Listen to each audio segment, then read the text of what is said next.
Ken Paxton's office announced the launch of an investigation into utility companies the office says are allegedly connected to the 2024 Smokehouse Creek and Windy Deuce fires. Camera Local 4's Maya Clark has details from the announcement and XL's response. That story is from your local election headquarters. Maya. Jack, according to Attorney General Ken Paxton's statement, he alleges that some of the companies may have acted negligently by failing to conduct necessary infrastructure maintenance and instead prioritizing diversity, equity, and inclusion and environmental social governance. Now, you'll remember that the Smokehouse Creek fire burned over 1 million acres and grew to become the largest wildfire in Texas history. The Windy Deuce fire burned more than 144,000 acres. The fires caused loss of life, homes, farms, ranches, and livestock. After the fires ended, Texas A&M Forest Service said their investigators concluded both the Smokehouse Creek fire and Windy Deuce fire were ignited by power lines.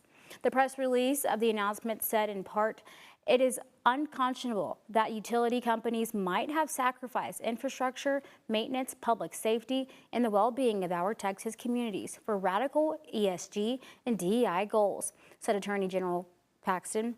"If any companies connected to these devastating fires have violated Texas law, they will be held accountable. We will not stop fighting for those who were victimized by these fires."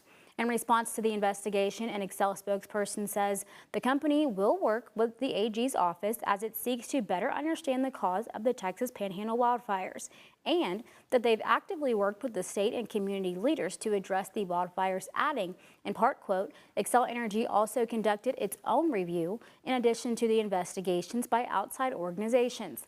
Excel Energy disputes claims that it acted negligently in maintaining and operating its infrastructure.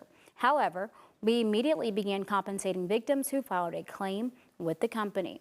Furthermore, the statement says through the second quarter of 2025, the company has resolved 187 of 253 claims submitted and committed to $176 million in settlement agreements. The company adds they do not believe its assets played a role in the Windy Deuce fire.